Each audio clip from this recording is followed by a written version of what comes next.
எவ்வளவு காலம் வரை உணவு வாழ்வில் நேர்மையுடைய பிராமணர்கள், சைவ வேளாளர்கள், நாடார்கள் கையில் இருந்ததோ அவ்வளவு நாள் வரை நீங்கள் எவ்வளவு ஆரோக்கியத்தோடு இருந்தீர்கள் என்பதை நீங்களே புரிந்து கொள்ளுங்கள். நித்யானந்தா ஜாதி பத்தி பேசுறாரு, ஏன் பேச மாட்டேன்? சைவாள் கஃபே, உடுப்பி ஆரியபவன், சரவண பவன், இந்த மாதிரி தன்னுடைய வாழ்க்கையிலே நேர்மையை உடையவர்களுடைய கையிலே உணவு ஃபுட் இண்டஸ்ட்ரி இருந்த வரைக்கும் எவ்வளவு நம்பிக்கையோடு ஸ்ரத்தையோட நீங்க பாட்டு சாப்பிட்டு போயிட்டே இருக்கலாங்கயா.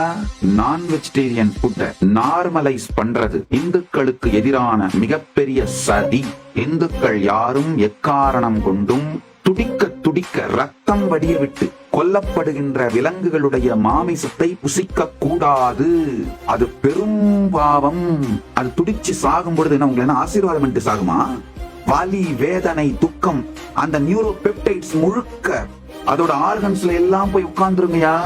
அந்த கொடுமையான மசில் மெமரி, பயோ மெமரி உடைய அந்த மிருகத்தோட சதைகளை உண்டீர்களானால் அதே கொடுமையான பயோ மெமரியும் மசில் மெமரியும் உள்ள போய் உட்கார்ந்து டிப்ரெஷன்ல உங்களை உலுக்கி எடுக்குங்கயா. உங்கள் வயிறு பெரும் சுடுகாடாய் மாறும்.